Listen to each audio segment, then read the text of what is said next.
Hey folks, it's Mike with Chasing Trail. It is Saturday, May something, 13th I think. Beautiful day, a little warm, and we're up to 77 when I left the house. Supposed to be a high of 88 today. Gonna be a little toasty. On my way out to Copley to meet up with Glide Don. He's a good man. Can't see shit out of these mirrors. I believe there's some sort of rally being held out at the dam today. So I expect there to be a shitload of people. Mostly bikes though. So we might ride over there and see what's going on, see what it's all about. It's like a weekend long event where they provide GPS routes and such. And it's supposed to have food trucks and stuff there, and people will be camping out. I thought about doing all that, but you know, it's like $100. I'm only 12 miles away. I can sleep in my own bed, so not this time, but I am curious what it's all about. So go take a peek. Hopefully don't get any check engine lights today, but who knows? Seems to be so intermittent. Never know what's going to happen. Good timing on the light. Don't have too much else to talk about in terms of the bike. It's dialed in. If you want to hear any more review type stuff, I'm going to have to buy another bike.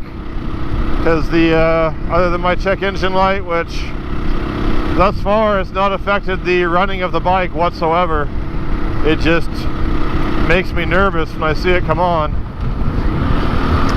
If it continues to be an issue, I will take it into the dealer and just see if they can pull the code, just to try to figure out what it is. I'm pretty sure it's just from changing the intake and exhaust and that stuff and letting the ECU adjust. Hopefully that's all.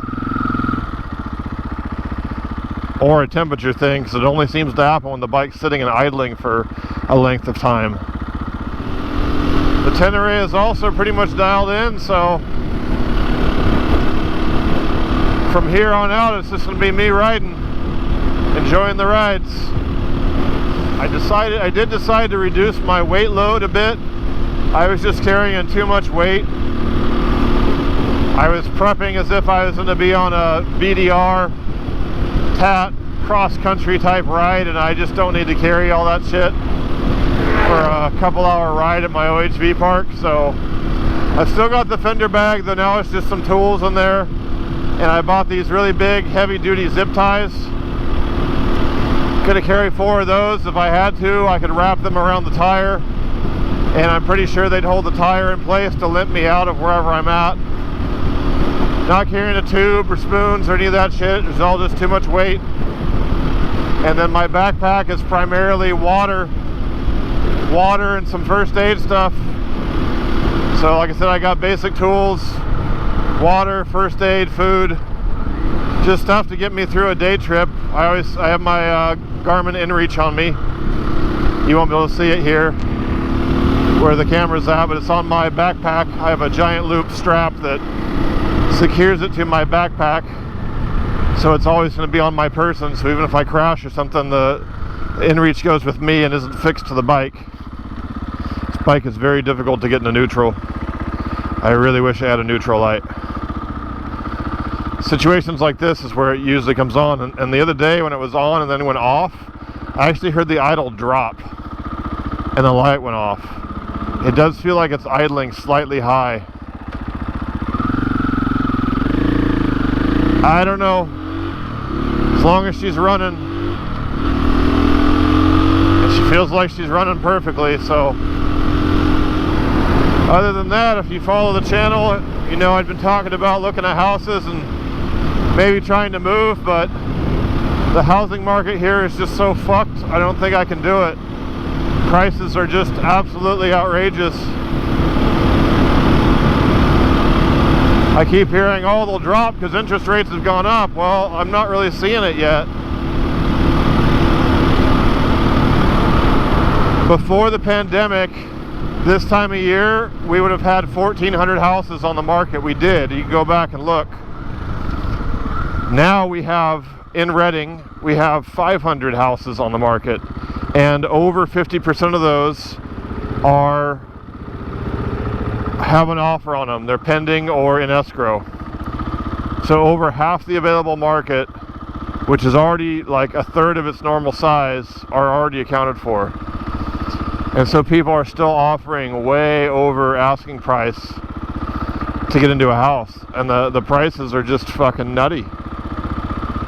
Reading is historically one of the cheaper places to live in California, but I don't know that that's true anymore, when a decent house costs $500,000. And the jobs around here don't support a house payment like that. People don't make that kind of money around here.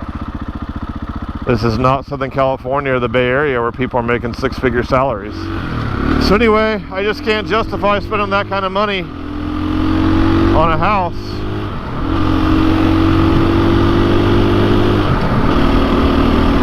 When the house I have technically meets all my needs. First world problems. And I'm on a 15-year at 2.625%. So I can't really justify going to a 30-year on $500,000 at over 5%. Just to have a bigger lot. I did put down a deposit on Starlink. Who knows when that will get here? Probably a year. But when that happens, maybe the market will be in a better situation, although I said that a year ago and it's gotten worse.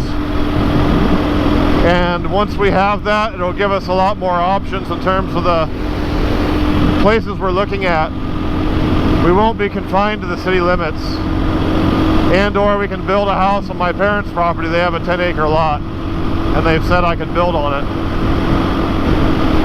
There is a workaround right now to get Starlink early. 2 of my friends have done it, so I know it works. That workaround, Starlink recently added a portability option for an extra $25 a month. So it comes out to $135 a month total.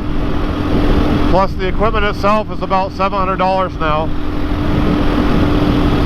But what you do is, instead of using your actual address as the service address, assuming you're in an area that's waitlisted like we are, you find an address in a non-waitlisted area, you set that as your service address, you leave the shipping address as your actual, wherever you want the equipment sent to, and then you fire it up and you are operating in that portability/roaming mode. So you are deprioritized over the normal customers. However, even in that deprioritized roaming mode, my buddy near me is still getting 180, which before on DSL he was getting less than a megabit. So he just went from less than a megabit to 180. For him, that's worth every penny. He'd been on the wait list for over a year, and he was tired of waiting, so I found a post on Reddit about this workaround. I shared it with him. He tried it. 2 days later, he had the equipment after waiting over a year, and it worked. So I told another buddy about it. He did the same thing, and I think he's due to receive the equipment today. He had also been waitlisted for about a year and is on a very slow wireless connection recently. So if you're desperate for Starlink now and you don't want to wait, you can use that workaround and operate in their what they call a roaming or portability mode. Like I said, you will be deprioritized. It's probably still a lot faster than what you got now if you're someone considering Starlink.